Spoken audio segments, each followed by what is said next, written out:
Jadi alhamdulillah pada kesempatan hari ini saya hadir sebagai alumni dari Fakultas Hukum Universitas Airlangga. Saya ceritakan dulu tentang saya. Saya diterima di Fakultas Hukum Universitas Airlangga ini masuk kuliah pada tahun 1991 ya. Jadi tahun 91 saya masuk di Fakultas Hukum Universitas Airlangga. Kedua, kami melanjutkan program studi mengambil spesialisasi pendidikan kenotariatan atau SPN yang sekarang menjadi Magister Kenotariatan pada tahun 1999. Kemudian saya lulus tahun 2001. 2005 saya kembali kuliah di Fakultas Hukum untuk mengambil Magister Hukum. Baru 1 semester saya berhenti karena pada saat itu ada tugas profesi sebagai advokat dari Bupati Banyuwangi. Dan baru melanjutkan kembali studi S2 saya di Fakultas Hukum Universitas Airlangga pada tahun 2009. Lulus tahun 2011. Kemudian pada tahun 2011 saya melanjutkan kembali kuliah program studi program doktor ilmu hukum Fakultas Hukum Universitas Airlangga kembali dan lulus pada 2017. Jadi menurut catatan saya, ini saya sambil tertawa, saya sudah teradministrasi sebagai mahasiswa Fakultas Hukum UNER mungkin sebanyak 5 kali administrasi, Pak. Jadi S1, spesialisasi 1, kemudian magister 2 kali, kemudian spesialisasi kenotariatan, dan baru program ilmu doktor. Jadi saya sangat cinta pada alma mater, jadi nggak kemana-mana dari 1 sampai program S3.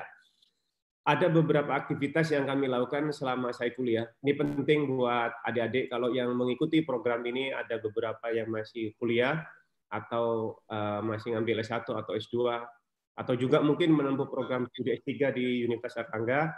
Saran saya untuk aktif di kegiatan fakultas, salah satunya UKM.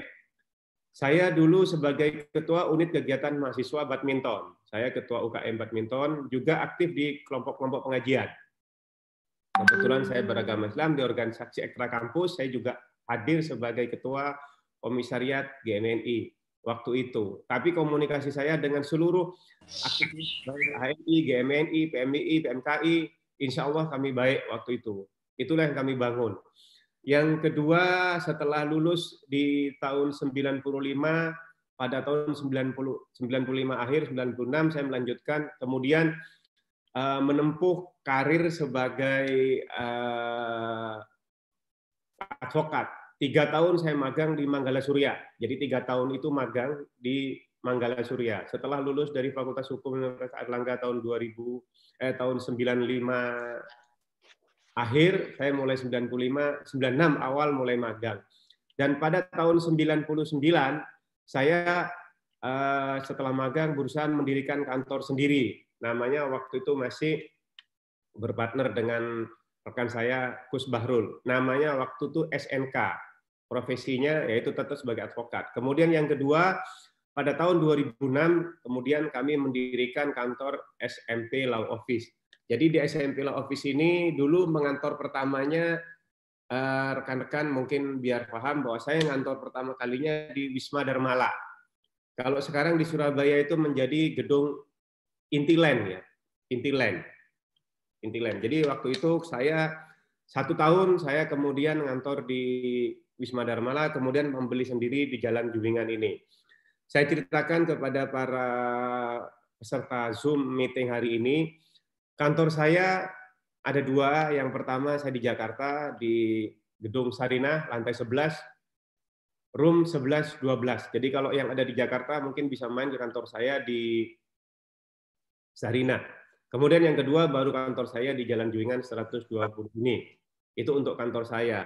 Yang kedua, saya perlu menceritakan kepada para rekan-rekan semua, karena temanya saya adalah untuk format bagaimana berkarir sukses di law firm. Ada beberapa hal yang mungkin saya ceritakan kepada rekan-rekan untuk menjadi menjadi advokat tentu harus memiliki pendidikan di Fakultas Hukum, lulusan sarjana. Setelah menjadi sarjana, kemudian mengikuti pendidikan untuk menjadi advokat. Setelah menjadi advokat, tentu harus beberapa hal, yaitu ikut pendidikannya, baru lulus dalam ujian, sehingga kemudian bisa memperoleh lisensi sebagai advokat. Itu. Jadi setelah menjadi advokat, kemudian Anda juga bisa melanjutkan pendidikan ke tingkat lain di profesi lain seperti kurator atau pengurus. Hari ini sebenarnya sedang muncul beberapa problem karena COVID-19 ini, muncul kegiatan-kegiatan yang profesi menonjol lainnya, yaitu sebagai kurator. Problem untuk menjadi kurator, salah satu yang harus dipenuhi adalah memiliki izin advokat. Jadi untuk menjadi kurator itu salah satunya menjadi advokat atau bisa menjadi memiliki lisensi seperti accounting.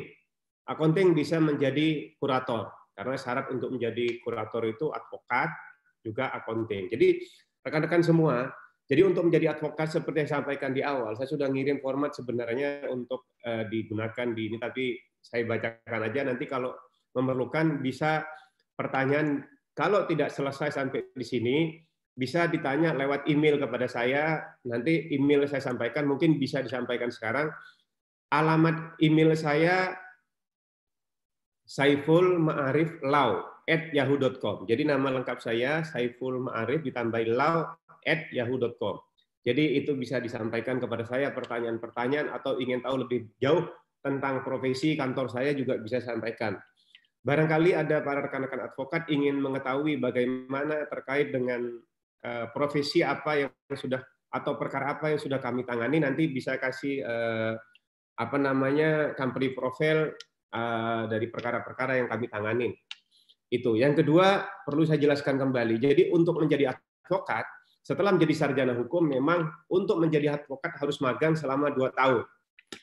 Organisasi sekarang memang ramai ya, sudah pecah jadi banyak organisasi. Salah satunya saya sebagai wakil sekjen dari BPN Pradi. Jadi saya sebagai ketua Pradi, itu ada Pradi, saya sebagai wakil sekjen di Pradi. Yang kedua, organisasi lain saya sebagai ketua di Surabaya, yaitu Asosiasi Advokat Indonesia, AAI. Jadi saya sebagai ketua AAI cabang Surabaya, juga selalu koordinator wilayah Jawa Timur untuk AAI. Baik, jadi untuk menjadi advokat setelah lulus sarjana hukum, saya ulangi, mengikuti pendidikan profesi advokat atau PKPA. Setelah lulus, memang kemudian harus magang selama 2 tahun. Setelah magang 2 tahun, baru rekan semua bisa dilantik sebagai advokat. Lalu yang berikutnya, saya jelaskan semuanya nanti, karena kalau diperlukan nanti bisa memutar recordingnya, karena forum ini juga direkod, juga bisa disaksikan di YouTuber ya. Yang kedua, beberapa format untuk mendirikan law firm, ada beberapa jenis advokat saat ini yang muncul di sistem advokat di seluruh Indonesia.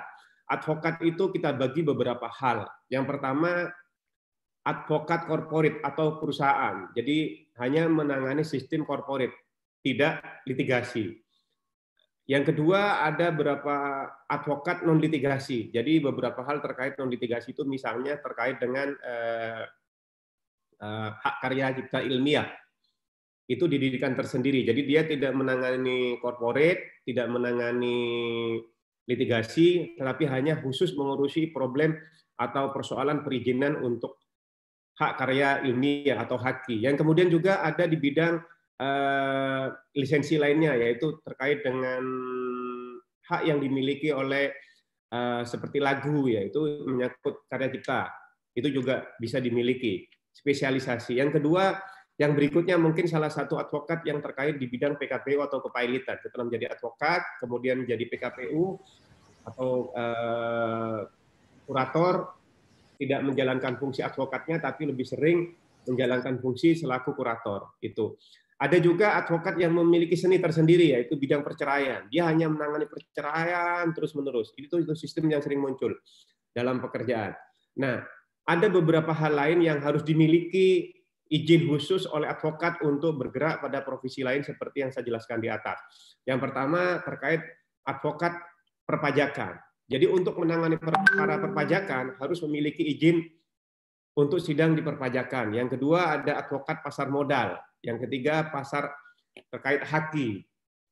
Itu. Nah, ada beberapa hal yang mungkin perlu disampaikan kepada rekan-rekan semua. Bagaimana caranya untuk menjadi advokat? Ada beberapa hal yang ingin saya jelaskan, yaitu tip yang ingin saya sampaikan kepada rekan-rekan. Nanti kita bisa berdiskusi, tip apa yang harus dilakukan untuk menjadi advokat yang sukses. Nah, jadi setelah menjadi advokat sukses, seperti yang saya alami di kantor saya, setelah mereka magang di kantor saya, kemudian menjadi partner di kantor saya sekian lama, sudah 2 atau 3, 4 tahun, atau ada yang sudah 5 tahun, kemudian mereka mendirikan advokat sendiri. Jadi mereka kemudian pamit mendirikan law firm sendiri atau kantor advokat sendiri. Nah, sehingga kemudian mendirikan law firm sendiri. Jadi kalau sebelumnya berkadung pada kantor SMP Law Office, kemudian misalnya ada rekan saya, misalnya di situ ada Tito. Ada dulu beberapa teman-teman yang bekerja di kantor saya atau menjadi partner kantor saya bergabung menjadi satu. 3 orang mendirikan kantor law firm sendiri, sehingga terpisah. Tetapi kadang sistem bekerja sama sistemnya, jadi bukan lagi menjadi partner pada satu kantor, tapi terpisah. Nah, yang perlu dilakukan berikutnya adalah yang harus dimiliki untuk menjadi advokat itu harus memiliki pengetahuan-pengetahuan yang informasi yang agak banyak, sehingga fungsi advokatnya nanti bisa menjadi jalan. Informasi apa? Yaitu seluruh informasi-informasi yang berkembang, terutama yang terkait dengan divisi hukum, atau sisi hukum, atau terkait yang bersentuhan dengan problem-problem hukum seperti peraturan, kemudian juga lembaga-lembaga terkait seperti pejabat seperti kepolisian, kejaksaan, kemudian Mahkamah Agung, hakim, sehingga advokat harus memiliki informasi-informasi menyangkut itu. Informasi-informasi itu diperlukan untuk apa? Untuk profesi advokatnya nanti, begitu. Lalu terkait dengan peraturan-peraturan, seluruh advokat harus memiliki pengetahuan yang cepat untuk memahami seluruh peraturan-peraturan, termasuk regulasinya. Itu ya. Yang ketiga juga penting yang dimiliki oleh advokat adalah memiliki ilmu yang harus dimiliki, yaitu kelebihan, ilmu komunikasi. Ilmu komunikasi itu harus terdiri dari beberapa hal yang memiliki skill kelebihan. Salah satunya adalah berbahasa asing atau bahasa Inggris. Karena sistem ke depan, sistem peradilan akan menggunakan sistem pada era global ini, maka yang banyak beracara di Indonesia nanti adalah beberapa advokat-advokat yang berasal dari negara-negara asing. Hingga hari ini memang menurut Undang-Undang advokat asing belum bisa bergabung di Indonesia, tapi menggunakan partner di Indonesia. Misalnya partner itu seperti memiliki lawyer di Indonesia, kemudian bergabung dengan advokat asing, sehingga kemudian baru mendirikan bersama dengan lawyer dari luar lagi. Lalu ada hal lain di samping memiliki skill seperti tadi, ada hal yang lain yang harus dimiliki, yaitu harus memiliki kemampuan yang daya kerja yang luar biasa. Di samping memiliki korelasi, memiliki jaringan, memiliki komunikasi, tapi kemampuan kerjanya harus kuat. Kalau tidak memiliki kemampuan yang kuat, tidak memiliki kinerja yang kuat, maka untuk masuk pada dunia advokat agak berat, karena dunia advokat itu memiliki tantangan yang luar biasa. Misalnya nanti pada saat Anda berperan sebagai kuasa hukum dalam perkara pidana, maka harus memiliki kinerja yang luar biasa. Edukasinya harus kuat, komunikasinya harus kuat, kemudian juga nilai kinerjanya juga harus kuat. Itu yang saya tunjukkan untuk menjadi pengacara. Jadi bagaimana untuk mendirikan law firm? Nah, ini setelah menjadi advokat, mendirikan law firm. Memang untuk menjadi law firm itu tidak mudah dan tidak sederhana yang seperti yang kita bayangkan. Kenapa? Karena kalau memiliki partner itu harus memiliki nilai dan jiwa yang sama, serta sistem dan kompetisi yang sama. Kalau tidak memiliki nilai yang sama, mendirikan sebuah partner itu agak ribet. Makanya sistem law firm ke depan yang modern adalah menjadi law firm yang modern yang sudah membentuk corporate. Jadi law firm yang benar sudah menjadi sistem yang bergabung di dalamnya adalah menjadi partner. Modelnya sudah menjadi seperti PT, perseroan terbatas, yang kemudian dibangun menjadi law firm. Nah, di law firm itu kemudian digabung beberapa hal yang menurut saya yang sudah kami cermati dari beberapa hal, dibentuk memiliki beberapa bidang. Ini yang saya sampaikan kepada rekan-rekan. Jadi mendirikan law firm itu kemudian di dalamnya terdiri dari beberapa bidang. Misalnya seperti bidang litigasi. Yang kedua, di dalamnya juga seperti yang ada di kantor saya, SMP Law Office itu memiliki litigasi. Yang kedua juga di bidang kurator. Yang ketiga juga di bidang karya ilmiah, hak atas karya ilmiah. Yang keempat juga sistem pajak. Yang kelima juga sistem corporate. Nah, sistem ini yang kemudian gabung menjadi satu, sehingga kalau sudah menggabung menjadi satu, sistem yang harus dilakukan adalah menunjuk masing-masing yang memiliki skill di bidangnya sebagai pimpinan. Diangkatlah sebagai partner yang meliputi bidang itu. Misalnya di bidang corporate, dia menjadi managing partner mengatur sebagai sistem corporate. Kemudian di bidang kurator, juga dipimpin oleh orang memilih sistem kurator. Itulah. Jadi bagi yang kemudian bekerja atau magang diarahkan ke bidang-bidang yang ada. Sehingga penempatan rekan-rekan yang ada nanti memiliki skill, memiliki pengetahuan, sehingga nanti profesinya nanti bisa terbangun bersinergi dengan skill yang dimiliki. Tidak kemudian dicampur aduk. Law firm yang bagus, law firm yang memiliki pemisahan antara corporate, litigasi, non-litigasi, dan skill kurator, itu harus terpisah. Sehingga tidak campur aduk. Itu penting.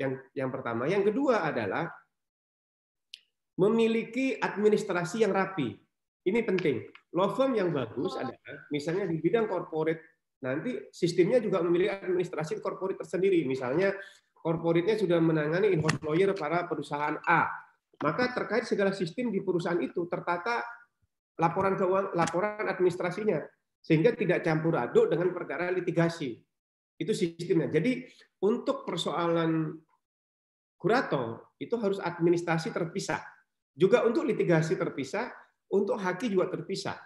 Di samping penanganan anggotanya terpisah, administrasi terpisah, lalu yang diatur adalah pertanggungjawaban pada keuangan atau fee masing-masing. Itu harus diatur dengan sistem bersama. Itulah yang perlu diatur dengan baik. Nah, lalu yang menjadi problem berikutnya adalah menjadi persoalan harus dibicarakan terkait fee. Karena problem menjadikan law firm itu kalau tidak jelas pertanggungjawaban keuangannya, maka menjadi amburadul. Saya sampaikan, kenapa? Soal keuangan itu sangat sensitif. Tapi kalau sudah diatur secara modern, diatur secara profesional, maka sistem pembagian lawyer fee juga tertata dengan baik. Misalnya ada klien yang masuk pada sistem corporate, maka siapapun yang menangani, maka itu menjadi tanggung jawab dari sistem yang sudah masuk pada sistem corporate.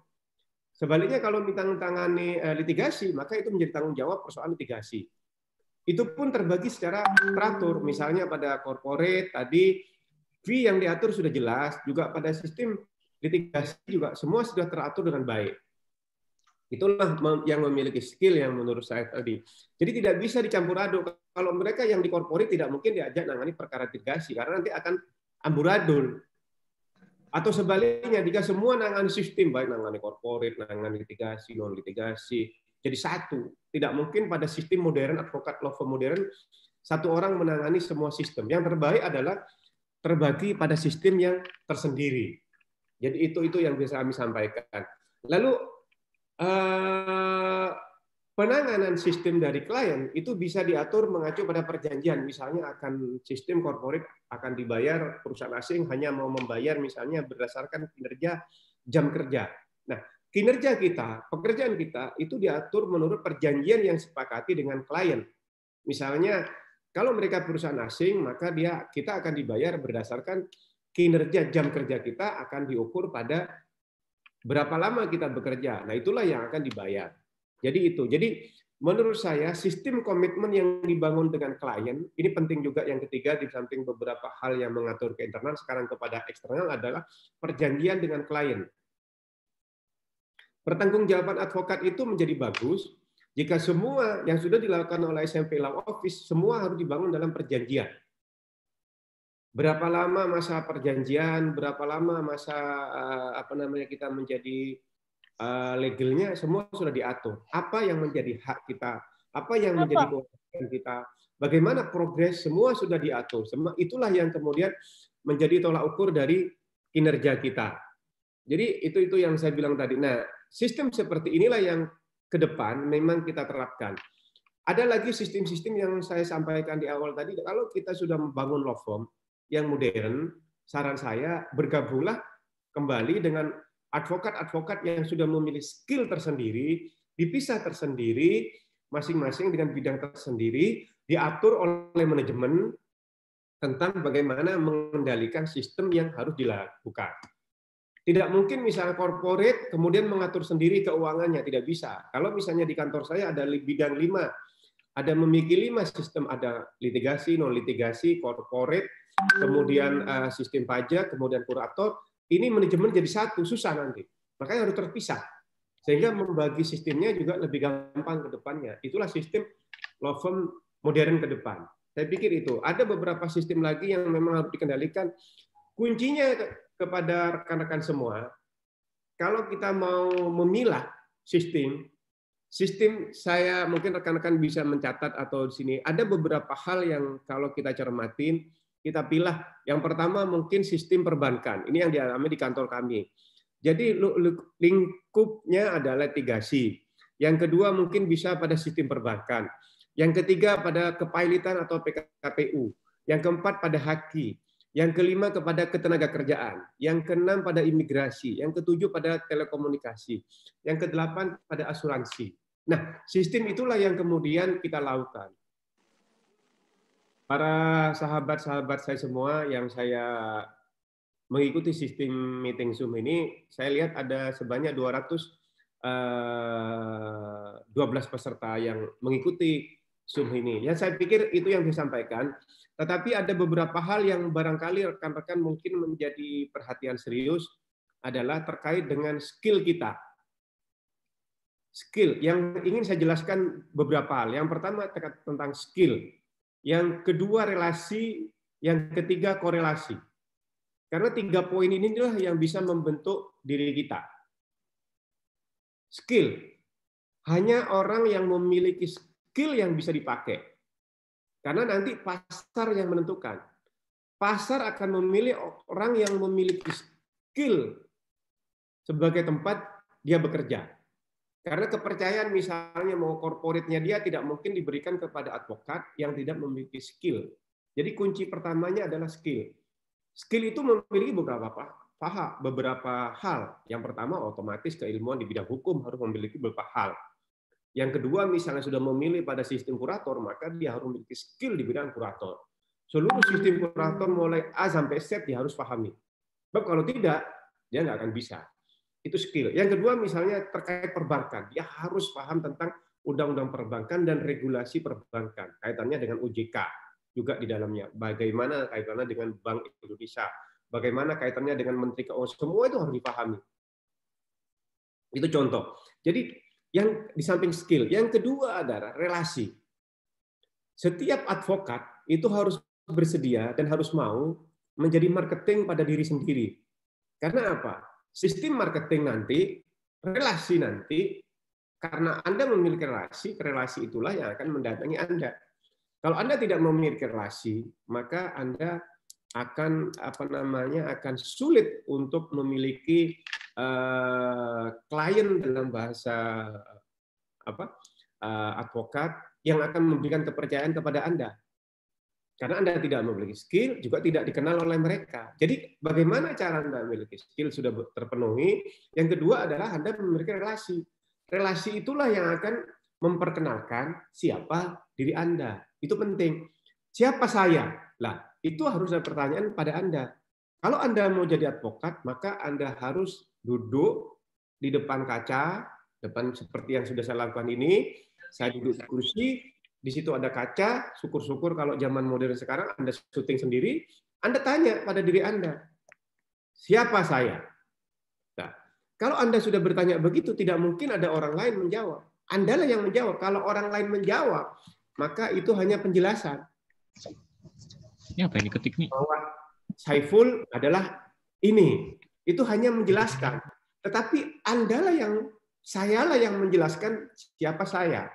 Gitu loh. Nah, itu penting yang kedua. Jadi setelah Anda memiliki jawaban Anda, ada pertanyaan yang berikutnya yang harus Anda jawab. Setelah Anda tahu siapa saya, maka ada pertanyaan kedua, di mana saya harus ada? Setelah Anda tahu tentang Anda, setelah Anda duduk pada kaca tempat Anda bertanya, baru Anda memilih, oh, saya adalah orang yang memiliki nama ini, jabatan gelar ini, pengetahuan ini, memiliki skill ini, memiliki jaringan ini, memiliki komunikasi ini, Anda akan tahu semuanya. Baru setelah Anda bertanya pada pertanyaan kedua, di mana tempat Anda yang pas untuk skill yang Anda miliki. Begitu. Lalu kalau misalnya Anda sudah bertahun, maka Anda akan berpikir, saya akan magang di kantor siapa? Kalau Anda baru lulus dari sarjana. Atau Anda sudah jadi advokat, sekarang menjadi partner. Dengan siapa saya harus bergabung? Anda akan tahu siapa Anda karena sudah bertanya, saya siapa? Di mana tempat saya yang paling pas buat diri saya? Kalau dua hal Anda sudah jawab, maka Anda akan bisa ditempatkan dimanapun Anda berada. Anda akan bisa hidup sebagai advokat nanti. Karena Anda sudah bisa menjawab. Kalau misalnya Anda ditaruh, Anda memiliki skill di bidang corporate, tapi Anda ditaruh di bidang pidana. Itu bukan bidang Anda. Apa yang Anda ketika taruh, itu bukan bidang saya. Itulah jawaban yang Anda berikan. Karena tidak mungkin Anda di bidang corporate kemudian taruh di litigasi, nggak bisa. Sebaliknya Anda litigasi ditaruh di corporate, itu nggak bisa. Maka fungsinya adalah menempatkan sesuatu pada tempatnya. Begitu.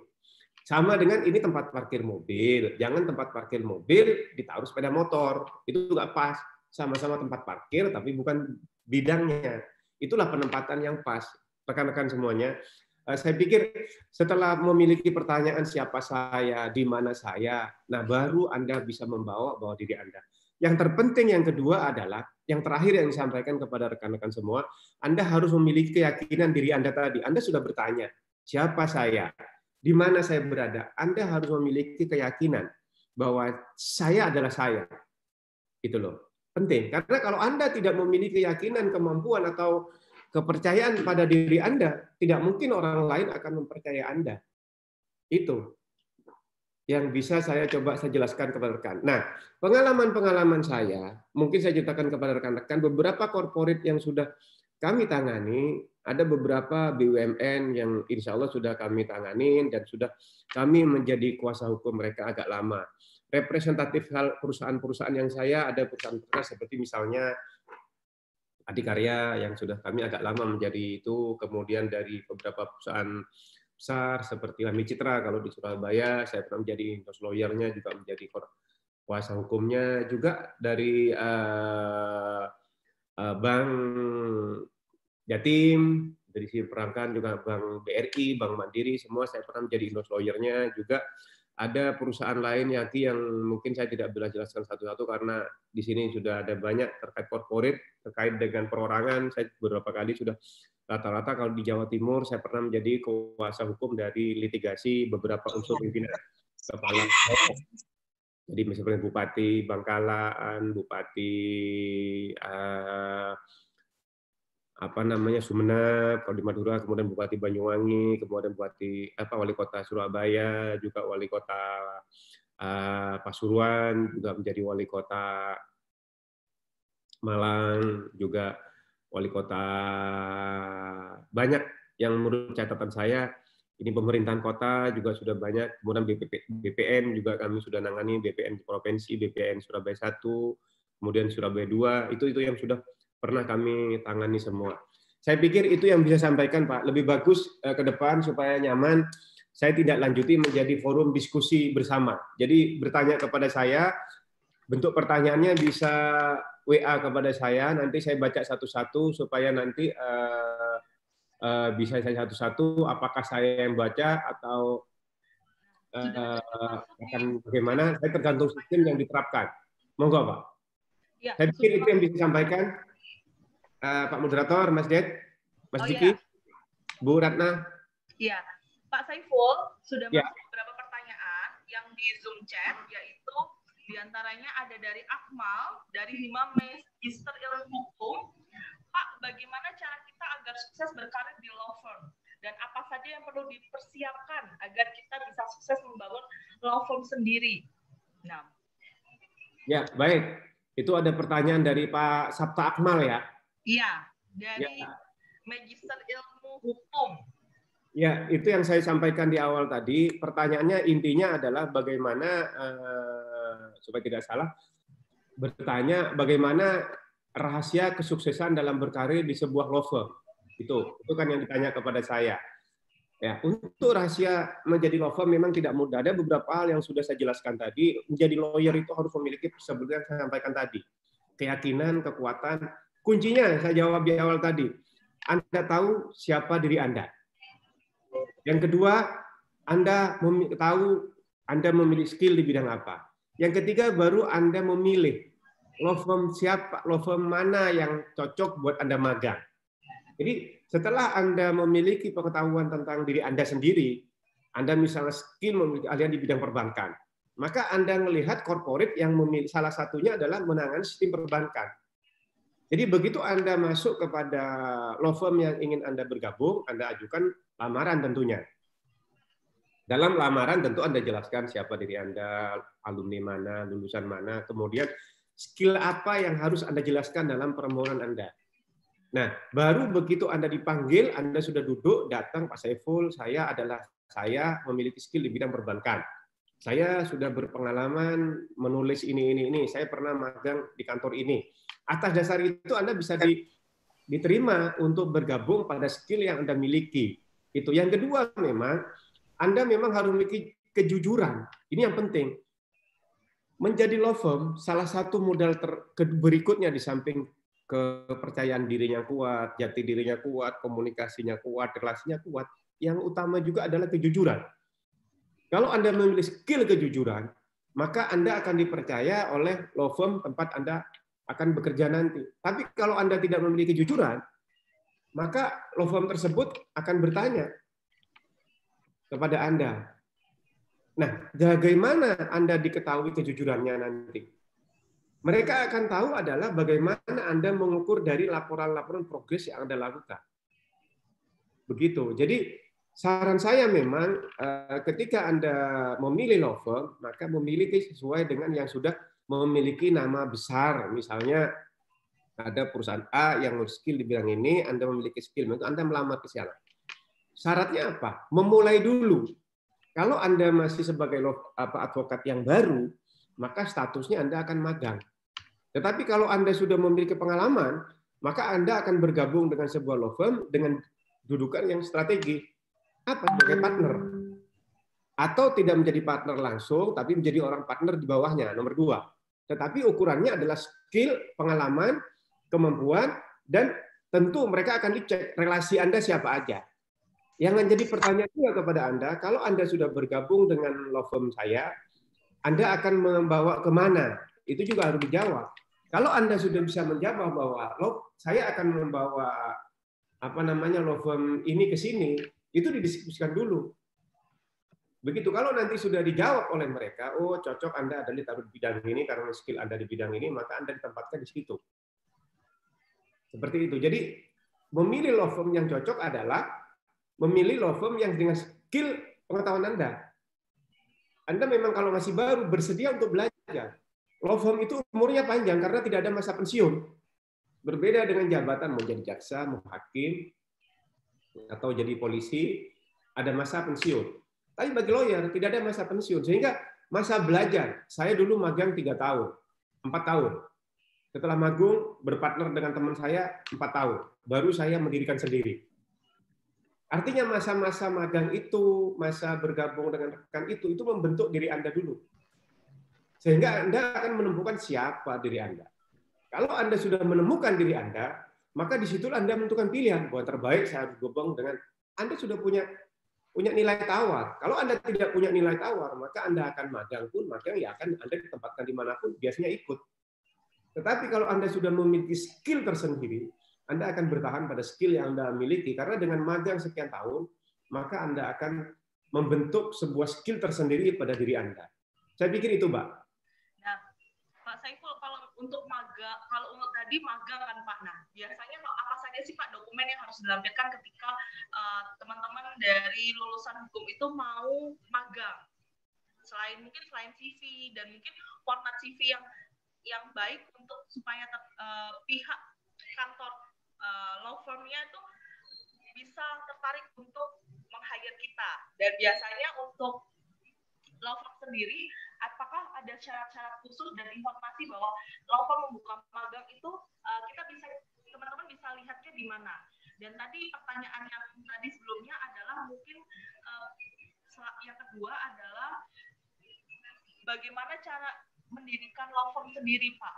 Mungkin dari administrasi, terus SDM, mungkin bisa di-sharingkan, Pak. Iya. Ya, jadi kalau mau bertanya tentang bergabung sama law firm, seperti yang saya jelaskan tadi, bahwa bergabung dengan law firm itu kuncinya seperti yang dijelaskan di awal tadi. Kalau mau melamar, ini ada pertanyaan juga dari WA saya baca, mau berlamar tentu harus mengajukan permohonan. Anda lulus, kalau zaman sekarang, ini saya sampaikan kepada rekan-rekan semua, terutama adik-adik yang baru selesai studi dari kampus atau sudah ikut pendidikan tapi belum ada tempat magang, maka kepada tempat law firm manapun Anda mau magang harus mengajukan permohonan. Statusnya harus jelas karena magang itu ada dua jenis, magang bekerja atau magang studi. Kalau law firm kami sudah biasa setiap semester itu anak-anak magang dari UNER banyak kami terima, biasa 3, 2, 4 orang. Yang kedua, kadang-kadang ini penting buat rekan-rekan semuanya, adik-adik semuanya kalau masih di bawah saya. Begitu orang magang, saya tanya dulu, cita-citanya mau jadi notaris, mau jadi advokat, atau hanya transit? Transit itu karena cita-citanya mau jadi hakim, cita-citanya mau jadi jaksa. Sehingga kalau itu saya tanya, kalau misalnya Mas, saya mau jadi jaksa, maka saya taruh dia di penempatannya pasti ditaruh di pidana, di litigasi. Supaya apa? Karena di beberapa kantor saya 4 orang kemarin sudah diterima semua jadi jaksa. Karena saya tanya, kamu mau jadi apa nanti? Apakah murni mau jadi advokat atau menjadi jaksa? Kalau jadi jaksa saya taruh di pidana. Dari situ dia pelajari terus pidana. Jadi ketika mengikuti ujian untuk menjadi jaksa, maka dia sudah siap karena semua persoalan-persoalan pidana. Saya ajari bagaimana mensimulasikan pasal-pasal yang ada dalam undang-undang tentang pidana. Suruh saya buat tabel-tabel masing-masing. Terus kaitkan dengan regulasi undang-undang terkait. Terus saya suruh mencari putusan-putusan terkait dengan pasal-pasal yang sudah saya jelaskan. Sehingga nanti begitu magang dengan tujuannya untuk menjadi advokat, untuk menjadi jaksa, begitu ujian jaksa sudah siap. Begitu juga ketika mau magang, tujuannya untuk menjadi hakim, maka saya dulu banyak mengikuti proses ke arah peradilan. Saya suruh banyak membaca putusan-putusan, bagaimana format gugatan, bagaimana penjawaban gugatan, bagaimana pembuktian, bagaimana putusan. Dia pelajari detail. Sehingga ketika diuji untuk menjadi hakim, memiliki nilai lebih untuk diterima. Kemudian misalnya kemarin juga ada di anak magang di kantor saya, memiliki skill di bidang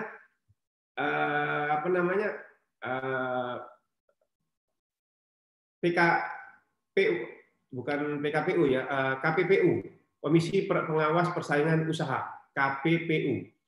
Saya suruh dia nangani perkara-perkara KPPU. Kemudian dia memiliki skill di bidang KPPU. Jadi begitu KPPU membuka ruangan untuk penerimaan karyawan, begitu dia ikut, maka dia akan lulus di ranking 1 karena sudah pengalaman. Itu yang ingin saya sampaikan bahwa magang itu banyak tujuannya. Apakah betul untuk menjadi advokat? Kalau betul menjadi advokat, diarahkan sesuai skill. Yang kedua, kalau hanya transit, ya saya arahkan. Begitu. Begitu, Mbak Reno. Jadi kalau kemudian membangun law firm sendiri, memang membangun law firm sendiri itu tidak sederhana. Satu, Anda harus memiliki modal. Apa modalnya? Modal tempat. Anda mendirikan law firm harus memiliki modal tempat. Tempat. Apakah itu mau nyewa atau Anda memiliki tempat sendiri? Bahasanya kalau istilah orang yang masih baru mau membentuk sendiri, baru mencari jati diri, tidak bisa Anda langsung bikin law firm yang besar. Apalagi tempat yang besar. Karena Anda belum memiliki skill, kecuali Anda memiliki partner yang modalnya kuat. Anda sudah disediakan tempat, itu bisa. Jadi kalau misalnya di samping menyediakan tempat, juga harus memiliki dana untuk membiayai orang yang tugasnya administrasi, yang berfungsi sebagai reception. Anda harus bayar reception, Anda harus bayar dia untuk mengatur sistem siapa yang datang. Yang kedua, Anda juga harus membayar administrasi, karena reception dengan administrasi itu terpisah. Administrasi itu adalah yang mencatat setiap surat keluar dan surat yang masuk, dan tertata. Sehingga pertanggungjawaban law firm Anda tadi kuat. Kalau Anda tidak memiliki modal untuk membiayai kantor, tidak ada modal untuk biayai bulanan, reception, tidak membiayai modal untuk membayar administrasi, maka saran saya Anda magang saja di kantor advokat yang sudah memiliki kemampuan yang kuat untuk membentuk jati diri Anda. Saya pikir itu, Mbak Ratna. Kalau sendiri mungkin seperti halnya membuka LSP, lembaga sertifikasi pasar, itu kan pasti ada berapa dokumen harus dimiliki, sertifikasi kompetensi dan juga modal yang dibutuhkan berapa. Nah, jadi kasih aja Pak range-nya saja, tidak perlu pasti, untuk informasi aja buat teman-teman supaya bisa menggambar dream plan-nya mereka seperti apa. Mereka harus siap modal berapa nih untuk membuka law firm seperti Pak Saiful Ma'arif, dan sertifikasi kompetensi apa saja yang harus dimiliki terlebih dahulu untuk menjadi law firm yang sukses. Ya. Baik, Mbak.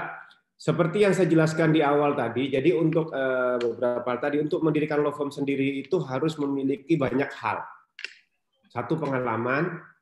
Yang kedua, memiliki jaringan. Yang ketiga, modal.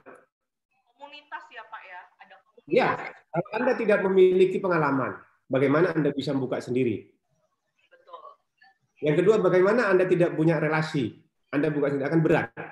Yang keempat, bagaimana Anda tidak memiliki modal untuk membayar tim yang harus dibangun, mulai dari kantornya, reception, administrasi. Itu penting. Sebab nanti kalau Anda tidak memiliki itu, berat.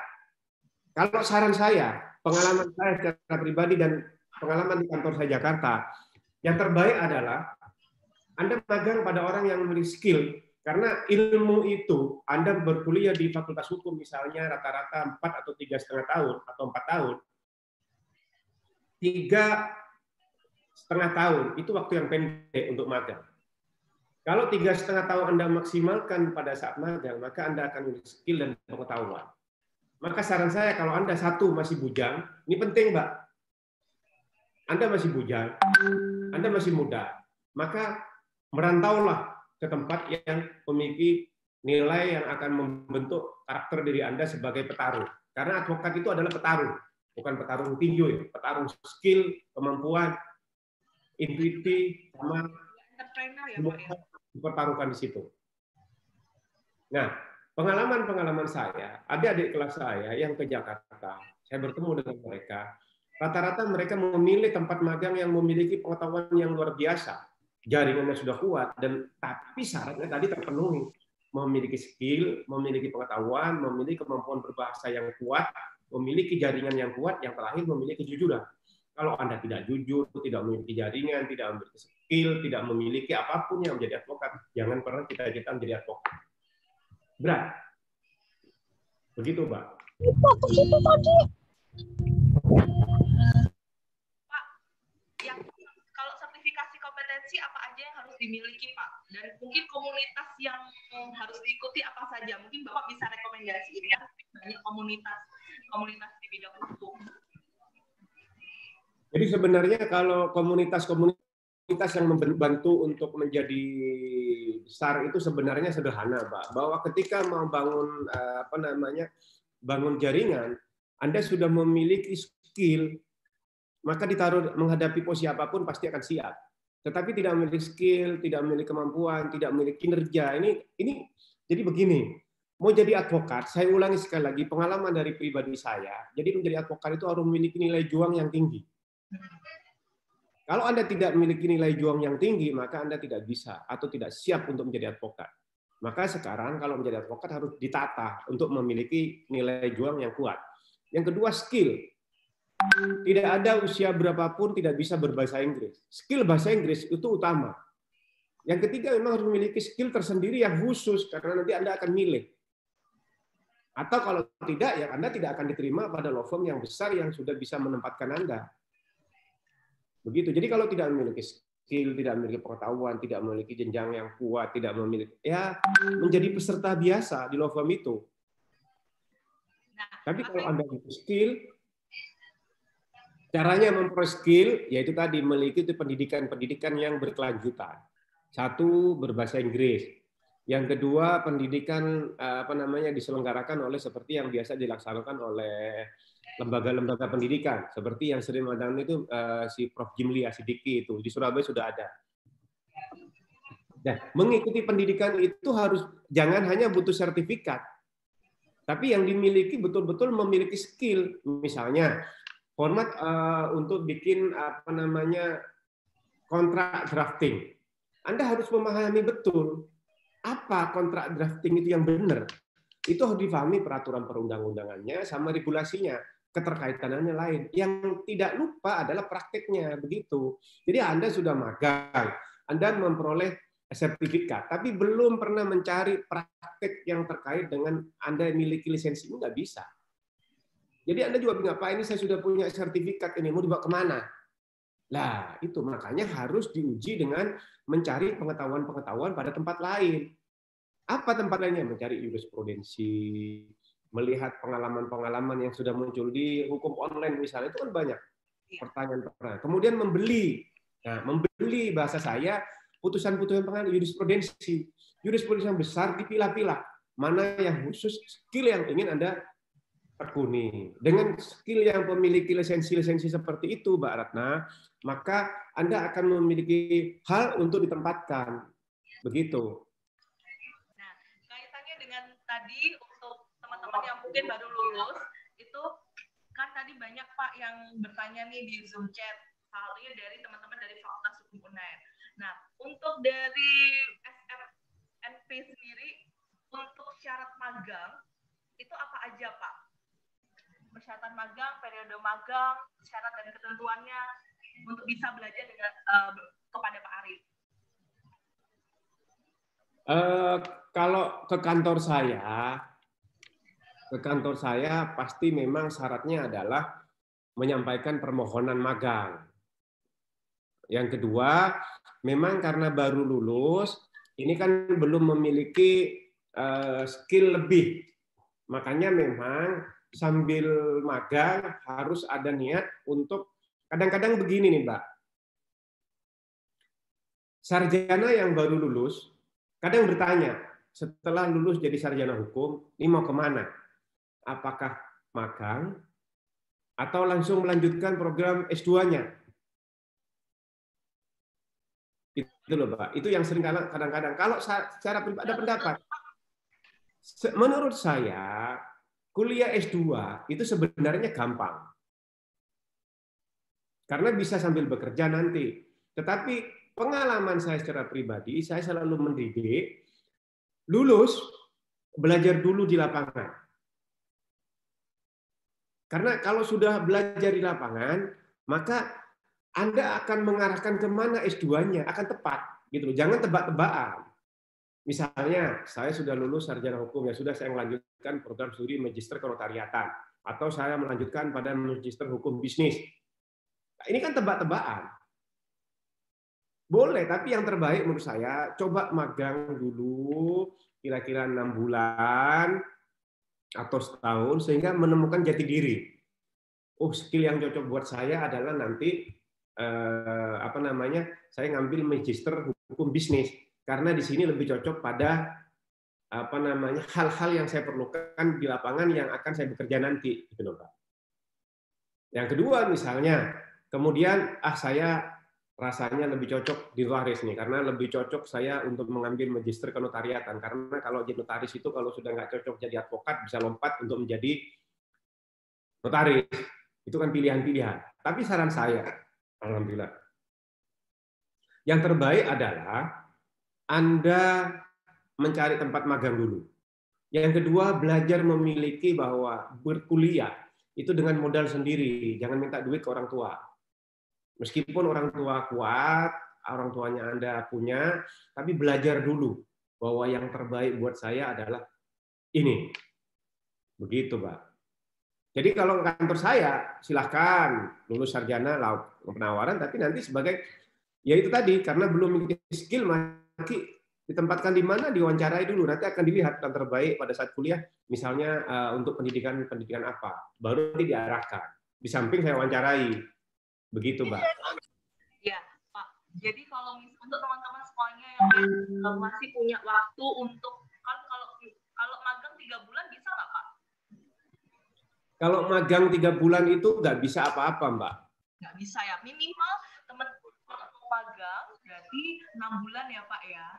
Sekarang tujuan magangnya untuk apa dulu nih? Kalau studi untuk pendidikan, ya nggak ada masalah. Karena memang rata-rata mereka 2 bulan di kantor saya.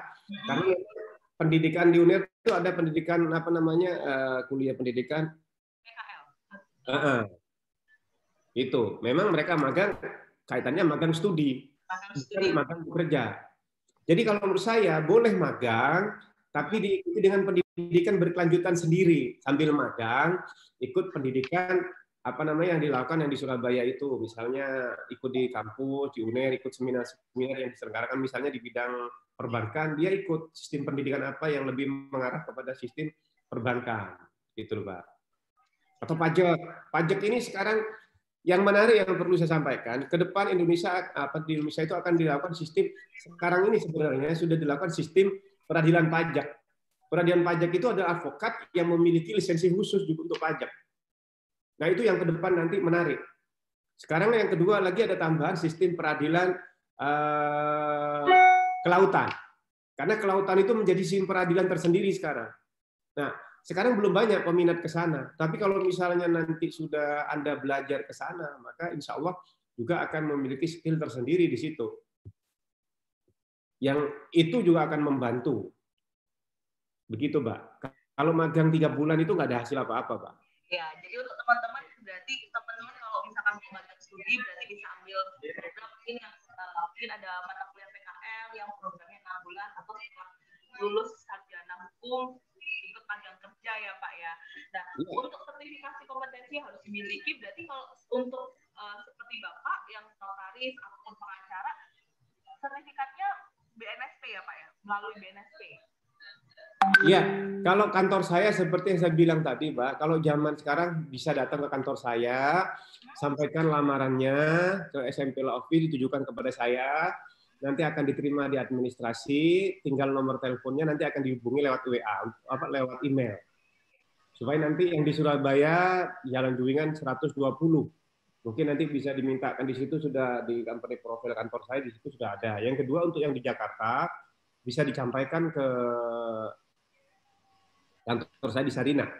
Di Sarina, lantai 11, room 11.12A. Itu yang di Jakarta.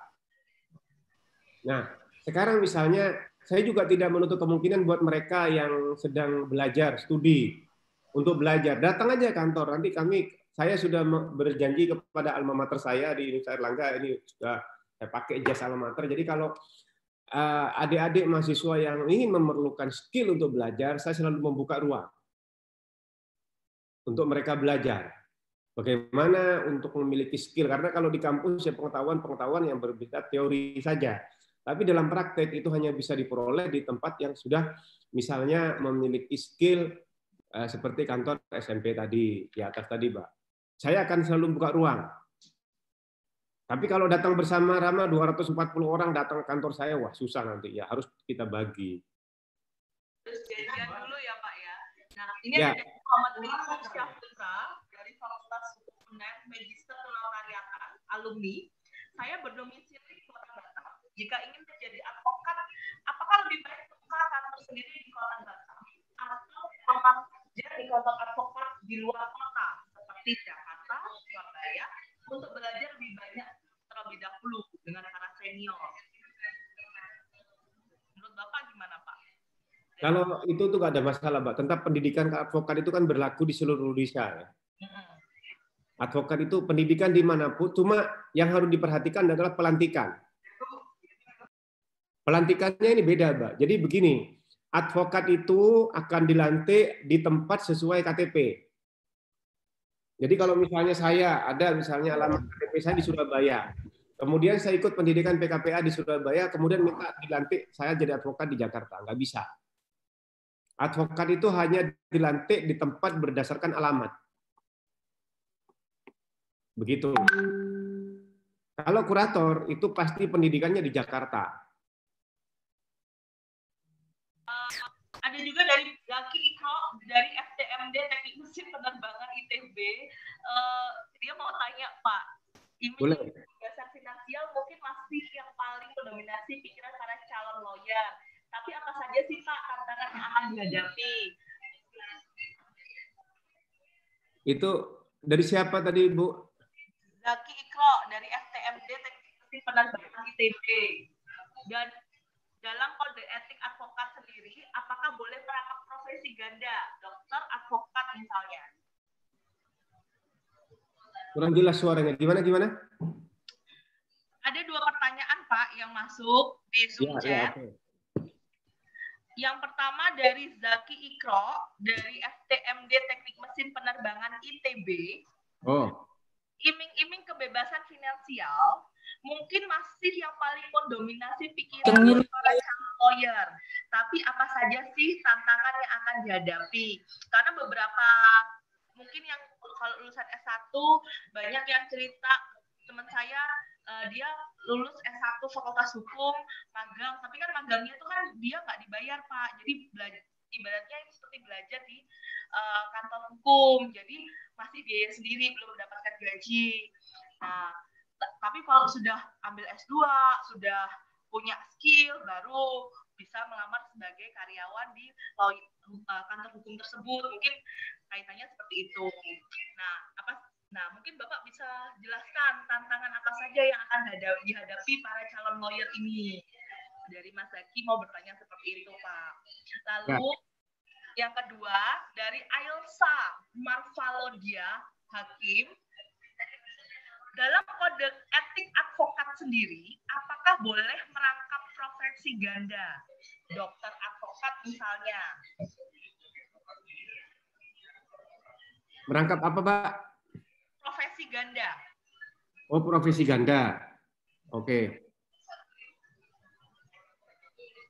Boleh. Oke, Pak. Baik. Yang pertama tadi untuk profesi ganda. Profesi ganda itu yang diatur mengacu kepada tempat apa dia menduduki jabatan. Kalau bagi advokat sebenarnya silakan saja menjadi advokat, tetapi begitu nanti ada tempat lain misalnya, kalau profesi advokat tidak bisa bergabung dengan notaris, nggak bisa. Karena kalau sudah jadi notaris maka advokatnya harus dilepas. Karena itu tidak boleh. Yang kedua mungkin boleh duduk misalnya selaku advokat tapi duduk sebagai direksi di perusahaan. Kalau itu nggak ada masalah. Nah, yang menurut saya kalau dengan jabatan ganda itu tidak ada masalah karena kode etik advokat sepanjang tidak dilarang. Di situ sudah ada beberapa catatan. Ya, jadi komisaris gitu, itu nggak ada masalah. Nah, yang menjadi masalah adalah yang harus diukur nanti fungsi dan perannya. Misalnya ada anggota advokat menjadi anggota DPR, nggak boleh, dia harus cuti. Tidak bisa anggota DPR merangkap jabatan advokat, nggak boleh. Karena untuk anggota DPR tidak boleh merangkap jabatan apapun. Makanya jabatan advokatnya harus dicuti. Kalau tidak nanti dianggap melanggar dia. Misalnya kemudian menjadi kepala desa, nah itu juga nggak boleh. Harus cuti. Boleh memiliki lisensi advokat tapi tidak bisa digunakan. Yang pertama tadi terhadap pertanyaan tadi, memang menjadi advokat magang seringkali memang tidak digaji sama dengan gaji UMR, Pak. Tidak bisa. Karena format yang harus saya sampaikan adalah begini. Menjadi advokat itu cita-citanya dia. Maka untuk mencapai cita-citanya dia, memang dia harus memiliki nanti belajar selama magang, setelah magang baru nanti akan diangkat setelah memiliki kartu advokat. Setelah memiliki kartu advokat, maka dia magang statusnya menjadi sebagai partner. Bisa tidak digaji. Ada sistem law firm yang tidak menggaji, tapi mengukur berdasarkan kinerja. Jadi misalnya begitu dia magang di kantor advokat, kemudian dia sudah diterima untuk magang bekerja, tetapi tidak ada pekerjaan. Oleh karena tidak ada pekerjaan, maka dia tidak digaji. Tapi kalau di kantor law firm saya digaji. Tetapi sistem penggajian itu tentu menjadi tolak ukur. Bisa saja besar, bisa kecil. Karena tolak ukurnya adalah pada kinerja. Begitu. Jadi umumnya advokat itu tidak digaji. Umumnya advokat itu tidak digaji, tapi dibayar berdasarkan skill. Begitu. Itu. Jadi kalau misalnya tantangannya untuk menjadi advokat, yaitu tadi, kalau misalnya baru lulus jadi sarjana, magang ke kantor advokat, maka dia tidak digaji besar. Sehingga operasional kadang-kadang untuk kuliah masih tanggung jawab orang tuanya. Tapi minimal kan untuk biaya hidup selama magang, dia tanggung jawab sendiri juga.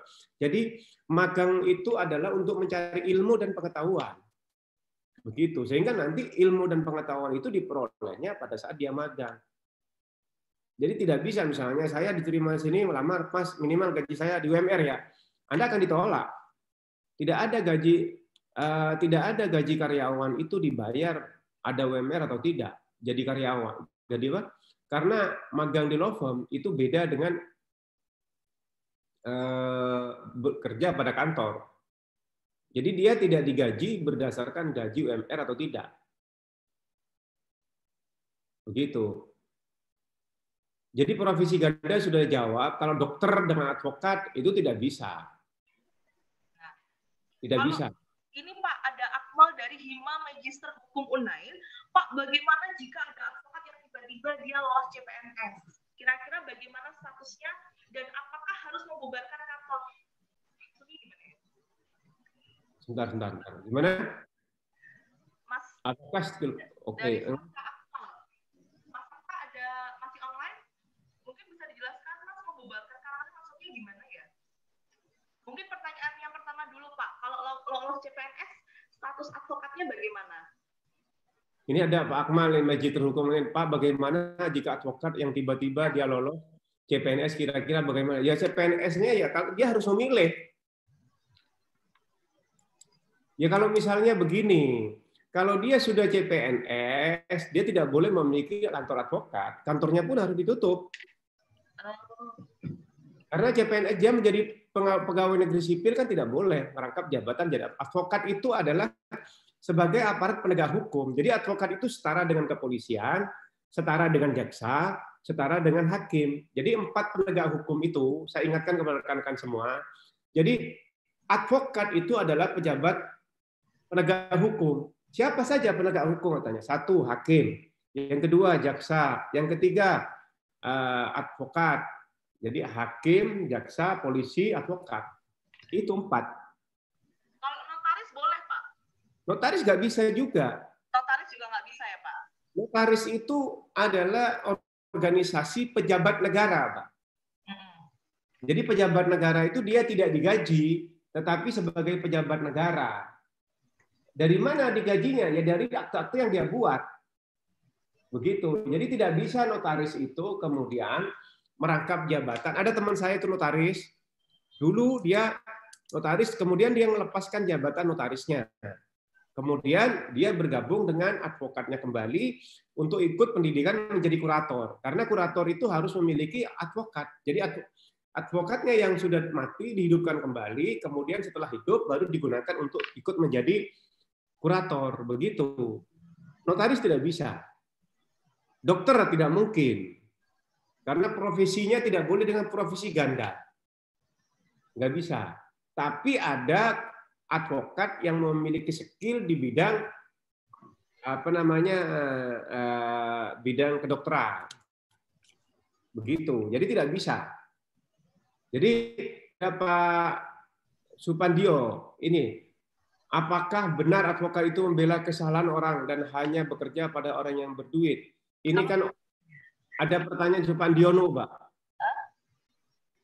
Begini, Pak Supandiono, klarifikasi mitos apakah advokat itu membela kesalahan orang lain? Tidak. Begini Pak, dalam perkara pidana, ini ingat-ingat ya rekan-rekan semuanya, bapak-bapak semuanya, dan adik-adik yang banget, bahwa advokat itu adalah membela, ini penting dicatat Pak ya, supaya tidak keliru sama mitos. Advokat itu adalah membela hak dari, ini membela hak dari orang yang dituduh melakukan kesalahan. Jangan dibalik, bahwa advokat itu membela orang yang salah.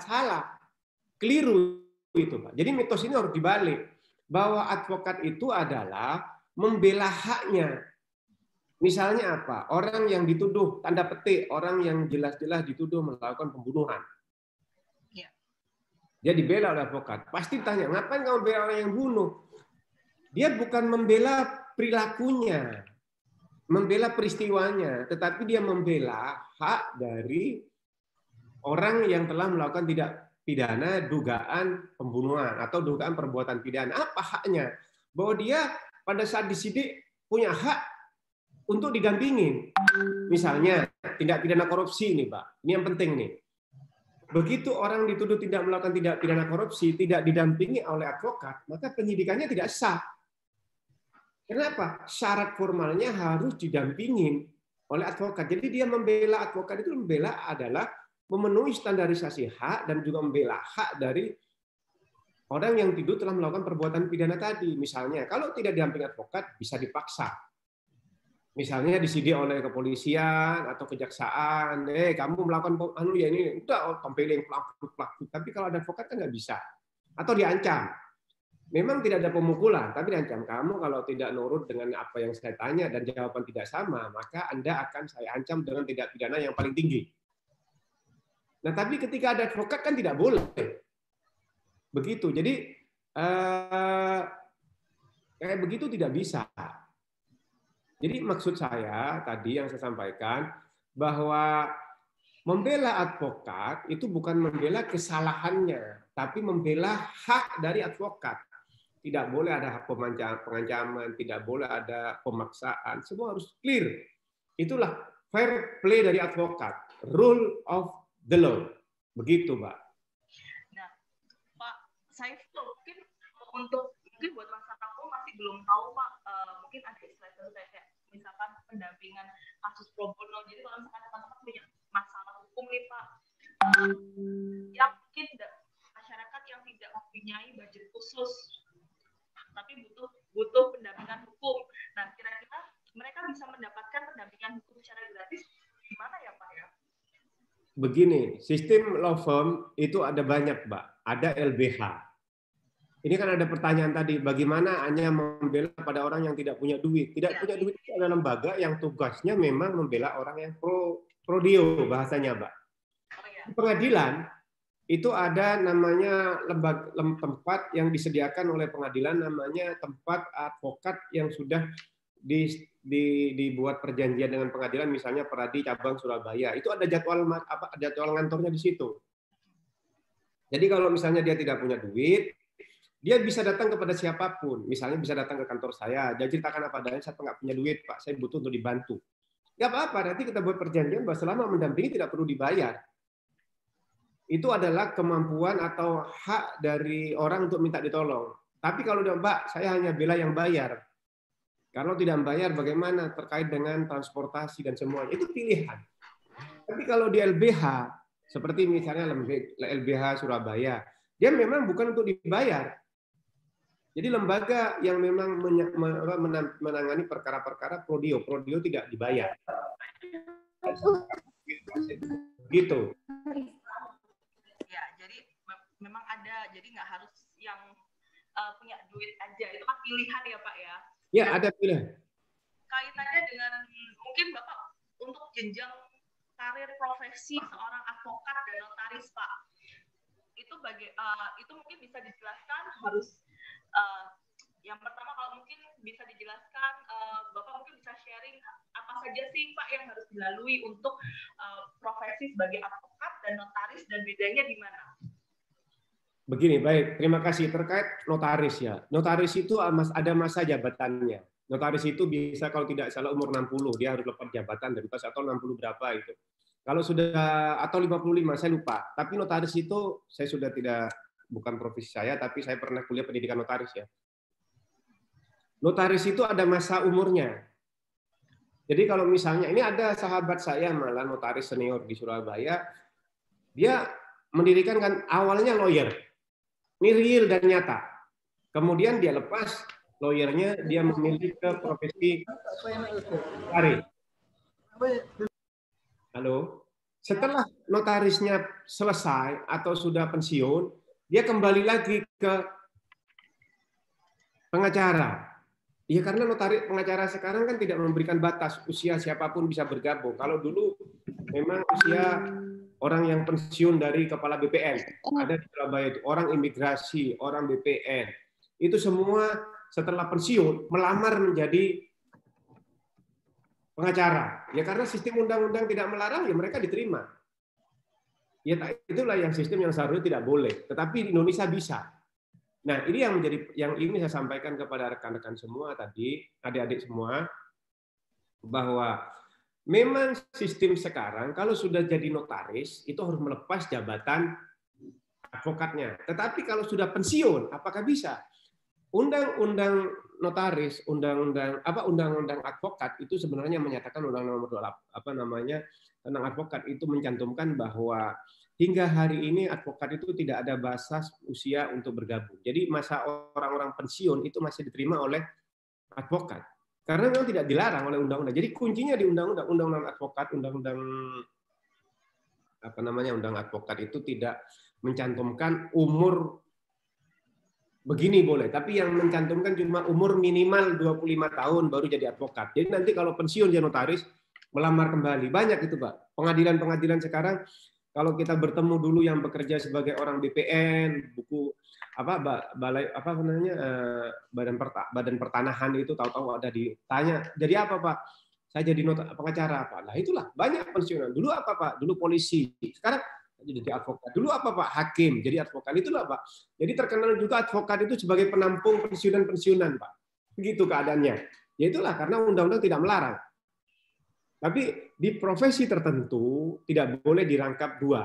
Satu tadi notaris, yang kedua tadi BPN, tidak boleh. CPNS tidak boleh. Jadi kalau CPNS harus melepas jabatannya. Nanti kalau pensiun boleh gabung lagi, sepanjang undang-undangnya tidak melarang. Kalau nanti ternyata dilarang, ya nggak bisa. Kalau advokat dan notaris, Pak? Kenapa? Kalau profesi advokat dan notaris? Nggak bisa. Kalau advokat, lompat ke notaris bisa. Nah, syarat menjadi notaris, ini saya kasih tahu sekarang, Mbak ya. Ya. Menjadi notaris, sekarang sistemnya memang harus mengikuti pendidikan magister kenotariatan. Itu syarat formalnya. Setelah sarjana, melanjutkan pendidikan S2 di magister kenotariatan. Jelas itu, tidak boleh ke magister yang lain. Setelah magister MKN diterima, maka dia ikuti pendidikan, Mbak. Pendidikan untuk menjadi notaris itu ada pendidikan magang. Nah, setelah magang di situ banyak sekali syarat-syarat notaris sekarang. Mengikuti pendidikan kalau tidak salah berpoin istilahnya. Poinnya kalau nggak salah ada 16 poin. 16 poin setelah MKN, kemudian magang 1 poin itu ikut seminar ini, ikut seminar itu, magang bersama di BPN, magang bersama di disediakan oleh ini organisasi notaris Indonesia itu syarat formal. Setelah syarat-syarat formal, magang, penempatan, baru ikut pendidikan notaris. Kalau lulus setelah memenuhi syarat-syarat tadi, magang tadi, baru nanti bisa diangkat sebagai notaris. Tapi di samping notaris juga bisa PPAT, yaitu pejabat pembuat akte tanah. Jadi notaris itu bisa sebagai dua yang dipegang. Jabatan PPAT, juga jabatan sebagai notaris. Apa itu PPAT? PPAT itu yang tugasnya membuat akte tertulis, misalnya si Bapak mau jual tanah, sudah bersertifikat hak milik, maka dia diserahkan kepada penjabat pembuat akte. Jadi dibuatlah akte jual beli tanah. Begitu. Kalau belum bersertifikat SHM-nya belum ada, masih petok, maka itu dibuat. Gitu ya, dengan sampai sudah itu yang harus di. Ikatan jual beli masih ikatan, jadi bukan akte. Gitu. Jadi notaris itu syarat formalnya seperti yang disampaikan tadi, setelah lulus dari UNER, menempuh S1, menempuh MKN, setelah menempuh MKN baru mengikuti magang di kantor notaris. Setelah magang di kantor notaris harus memiliki pendidikan itu seminar-seminar yang memperoleh poin. Setelah seminar mulai ikut semua, baru ikut ujian notaris. Setelah lulus baru diangkat. Begitu. Berapa Pak kalau untuk menjadi notaris sekarang? Berapa Ibu? Poinnya berapa kalau untuk menjadi notaris untuk saat ini? Notaris sekarang ini kasihan juga ini. Kalau zaman saya dulu tidak serumit sekarang. Saya tidak tahu dengan ID kenapa syaratnya kalau nggak salah 18 poin kalau nggak salah. 1 poin itu 1 seminar. Kalau contoh begini nih, yang agak rumit yang saya kasihan pada teman-teman adik kelas saya yang jadi notaris. Pak, seminarnya ini harus seminarnya itu bebas, seminar apa aja atau harus Ini seminar yang resmi diselenggarakan oleh ID atau Ikatan Notaris Indonesia. Jadi kalau tidak seminar, misalnya seminar diselenggarakan oleh Fakultas Hukum UNER, nggak bisa. Poin itu sudah tercatat bahwa siapa yang bisa mengikuti seminar yang terakreditasi dengan ID ini baru dapat poin. Misalnya seminar di Surabaya dia dapat 2 poin. Ikut lagi seminar di Jakarta 2 poin lagi. Itu dijumlah semuanya tercapai kalau nggak 16 18 poin. Itu satu. Yang kedua juga magang di kantor BPN. BPN Surabaya 1 atau Surabaya 2. Yang ketiga baru magang bersama. Itu sekarang notaris sekarang itu aneh, Mbak. Magang bersama di hotel diselenggarakan oleh ini, kemudian 5 digabung jadi 1, itulah yang disebut magang yang diselenggarakan oleh ini. Ini saya bilang kalau zaman saya dulu nggak ada. Saya dulu sebagai ketua notaris seluruh Indonesia, Pak. Jadi ada namanya BKS Omni, Badan Kerjasama Seluruh Notaris di seluruh Indonesia. Waktu itu pendidikan hanya di 5 universitas yang kebetulan saya waktu itu ketua presidiumnya. Waktu itu tidak ada syarat-syarat seperti, tapi nggak tahu syarat-syarat sekarang kok aneh dan banyak sekali. Kasihan adik-adik itu. Misalnya begini nih, ada sahabat saya itu tinggalnya di Palu, Pak. Bagaimana untuk mendapatkan poin lah di Palu? Dari Palu harus ke Surabaya, transportasinya harus ditanggung sendiri. Habis itu nginepnya di mana? Bapak bayangkan, Ibu bayangkan juga. Kalau dapat, anggap aja 2 poin dari Palu berangkat Jakarta, Surabaya, transportasinya PP. Nginep, kalau ada tempat nginep temannya, dia nginep sama temannya. Baru membayar biaya seminarnya. Sudah dihitung berapa kali itu biayanya. Bisa kalau PP transportasi Palu, ya paling murah PP-nya 2 juta. 2 juta. Bayar seminarnya, bayar aja paling murah misalnya 1 juta. Sudah 3 juta. Makan minumnya, anggap aja paling ringan 1 juta. Sudah 4 juta. Nginep di hotelnya 1 malam 5 juta. Berarti 2 poin dia harus bayar uang sebesar 5 juta, Bu. Ibu, Bapak bayangkan. Itu magang yang seperti. Kemudian itu 1 kali. Berangkat lagi, nunggu lagi. Baru ada di Palu. Nah, karena di Palu tempatnya dia bisa. Karena sudah wilayah. Tapi kalau tidak ada. Di Surabaya ada seminar 2 bulan lagi. Baru ada. Ikut lagi, berangkat lagi. Nggak ada di Surabaya. Ada di Pontianak.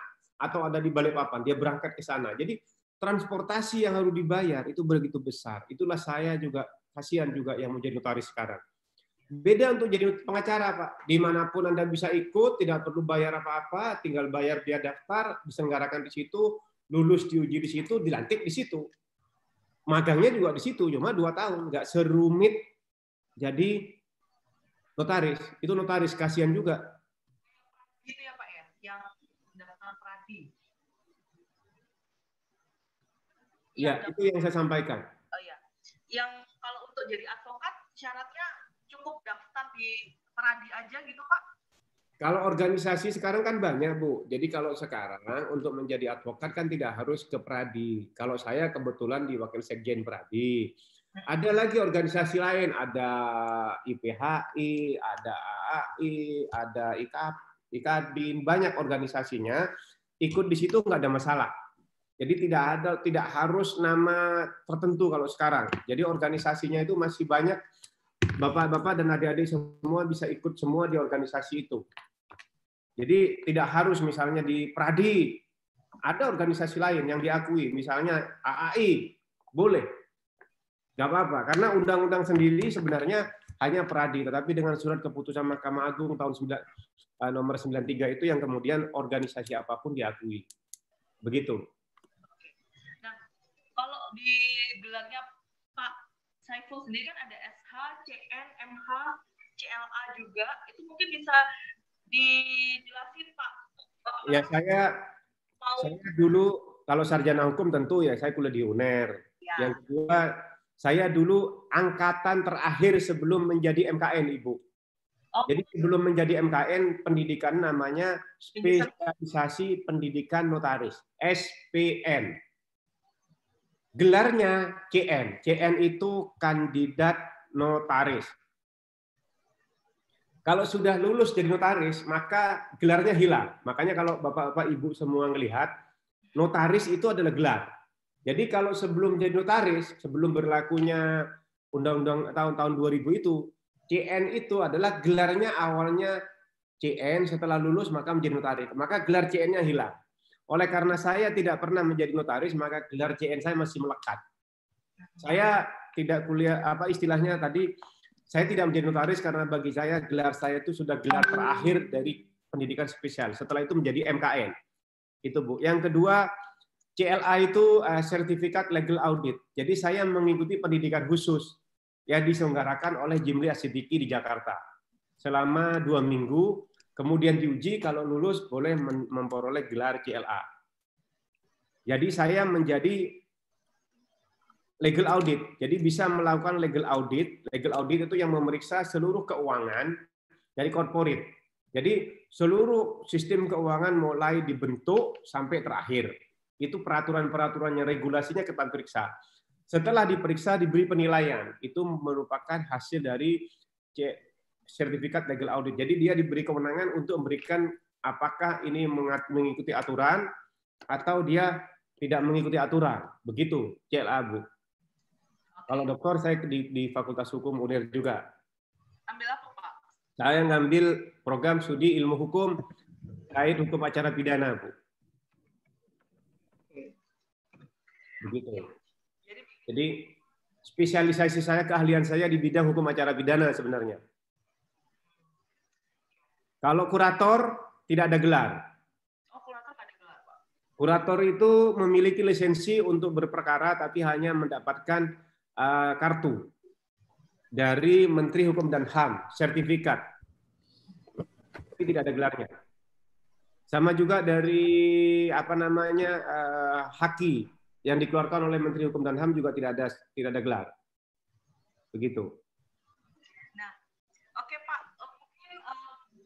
mungkin terakhir dari saya dari Pak Saiful mungkin bisa berikan closing statement buat teman-teman yang sudah mau di close Bu ya. Student from home, work from home, dan mungkin Pak Saiful juga bisa memberikan nasihat nih buat teman-teman yang mungkin masih bertanya-tanya apakah lulus dari jurusan hukum bisa menjadi kebebasan finansial mereka. Jadi bisa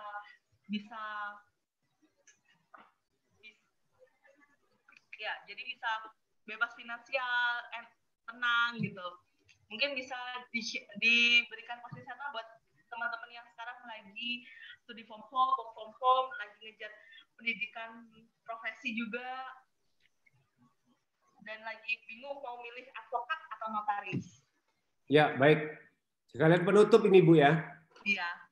Baik, adik-adikku semua, para sahabat, mungkin saya panggil adik-adik semua karena saya mungkin insya Allah lebih senior ya.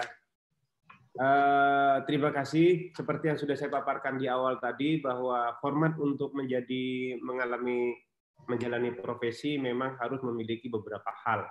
Jadi setelah adik-adik semua sudah lulus dari sarjana hukum, kemudian mau menempuh pendidikan, silahkan tempuh pendidikan Anda untuk berkelanjutan, tidak perlu takut bahwa menempuh pendidikan itu adalah sebagai syarat yang harus dilalui untuk memiliki skill.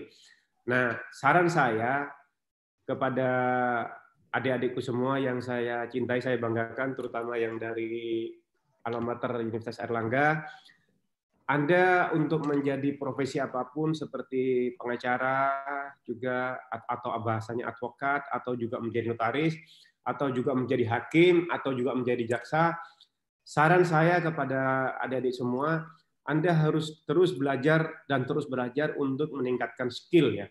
Karena dengan Anda memiliki skill, maka Anda akan memiliki kemampuan untuk bertarung pada dunia global seperti sekarang dalam profesi apapun. Syarat utama adalah memang kalau Anda memiliki skill, keilmuan, pengetahuan yang seluruh unsur Anda miliki seperti berbahasa, tidak boleh hanya bahasa Indonesia. Anda juga harus minimal memiliki bahasa Indonesia dan bahasa Inggris. Dengan memiliki pengetahuan bahasa, Anda tingkatkan memiliki keilmuan. Beda. Kalau tadi ilmu bahasa, sekarang memiliki keilmuan hukum. Memiliki skill di bidang hukum itu banyak. Anda bisa memilih apakah nanti Anda menjadi notaris atau menjadi jaksa atau menjadi hakim atau menjadi advokat, maka pilihlah pilihan Anda seperti yang kemauan yang Anda miliki.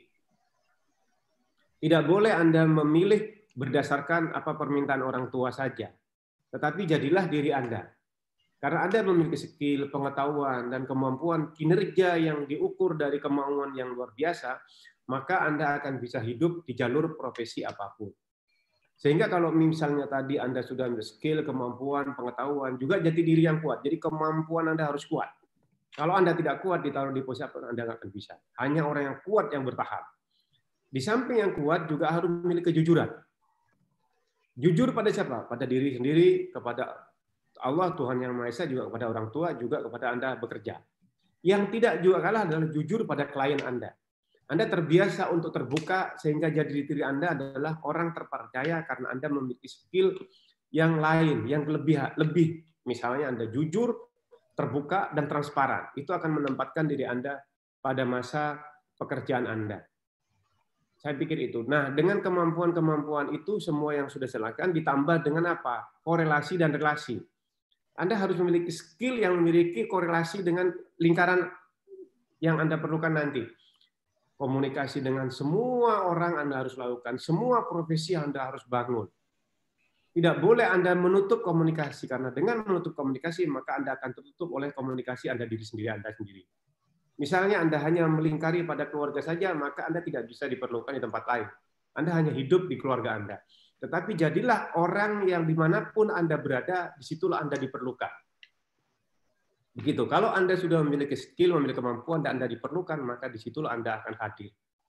Jadi saran saya adalah, jadilah orang yang Anda tahu diri Anda, mengerti Anda di posisi Anda, dan Anda diperlukan oleh masyarakat. Itu penting. Kalau Anda belum merasa bahwa Anda belum diperlukan masyarakat, dan Anda tidak cukup untuk diminta kehadiran Anda oleh masyarakat, maka skill Anda tidak diperlukan. Maka Anda akan kalah dari masyarakat yang lain, sehingga Anda akan tergeser dengan sendirinya. Yang berlaku adalah hukum alam. Hukum alam itu hanya memberikan kesempatan kepada orang yang memiliki seperti yang saya jelaskan tadi, skill, kemampuan, keilmuan, kejujuran, komunikasi yang kuat, relasi yang kuat, dan semua harus Anda miliki.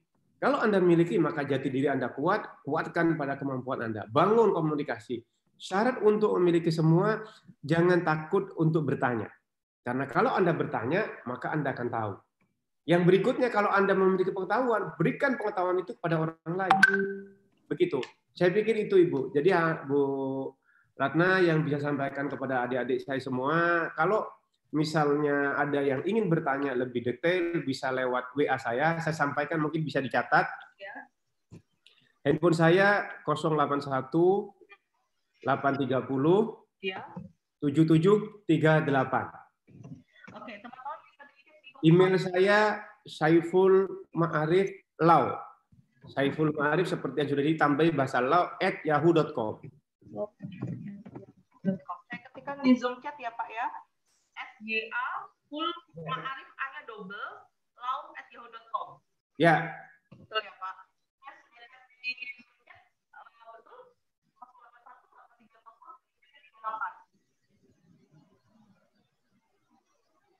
Halo? Ya, 081 830 7738. Betul.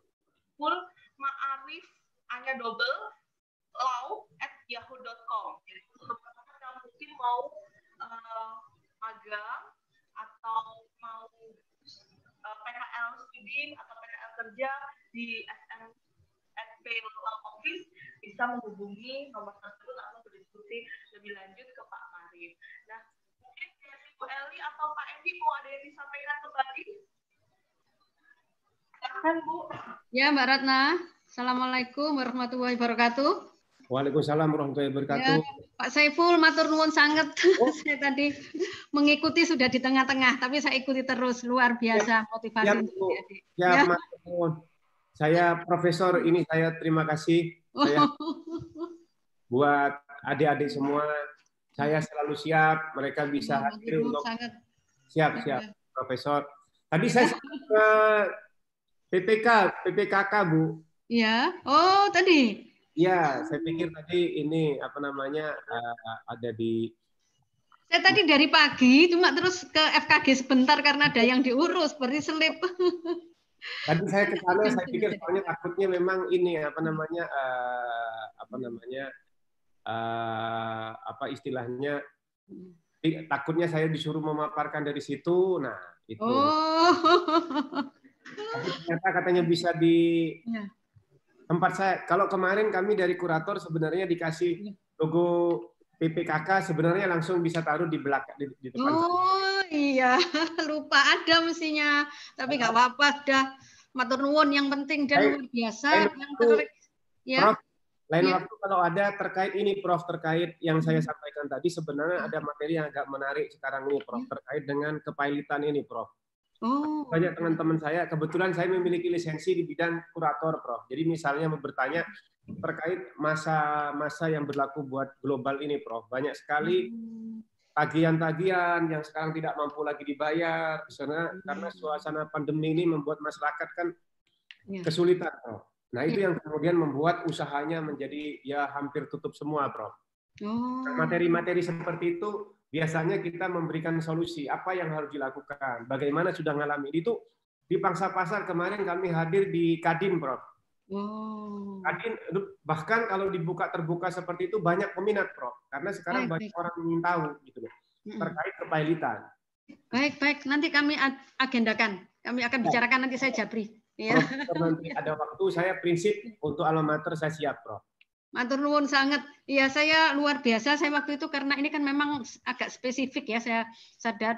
Saya sudah underestimate, wah ini mungkin nggak terlalu banyak. Ternyata antusiasme adik-adik luar biasa, ya luar biasa. Jadi ini tadi hampir maksimal di sini. Kami juga ada di YouTube yang terdaftar 500 lebih, ya. Jadi luar biasa untuk yang spesifik seperti ini. Jadi sangat menarik. Jadi bergembira sekali kalau Pak Saiful nanti bersedia hadir kembali untuk materi yang itu nanti akan saya bicarakan, saya akan Jabri bagaimana nanti. Kalau saran saya begini, Prof. Ya. Agak menarik begini, Prof. Contoh sampai mungkin juga dari adik sebenarnya menggandeng bank, Prof. Bank Jatim itu mau atau BNI mau ke IKA UNER. Jadi panelis gitu ya. Panelis. Nanti problem-problem apa supaya nanti ya mereka juga mengapresiasi bahwa UNER juga siap untuk memberikan bagi yang memerlukan, UNER siap memberikan hal-hal yang dianggap perlu gitu, Prof. Karena mungkin nanti kami koordinasi dengan ABC. Iya, kemarin itu yang banyak bertanya adalah terkait dengan praktek Kadin itu terutama UMKM, Prof. Waduh, kasihan UMKM itu karena mereka agak kesulitan, Prof. Zaman kayak sekarang mereka harus bayar sementara kemampuan juga tidak ada. Membayar karena usahanya kan nggak bergerak kan kasihan, Prof. Betul. Nah, itu solusinya untuk apa? Nah, itu yang kemarin kami bahas agak banyak dari sisi kepailitan, Prof. Oh, baik. Mungkin nanti dengan ABC, dengan yang lebih. Pokoknya nanti akan dibicarakan lah ini yang supaya pas gitu untuk ini. Ya, matur nuwun sangat. Sekali lagi kami terima kasih. Ya, tadi saya dengar.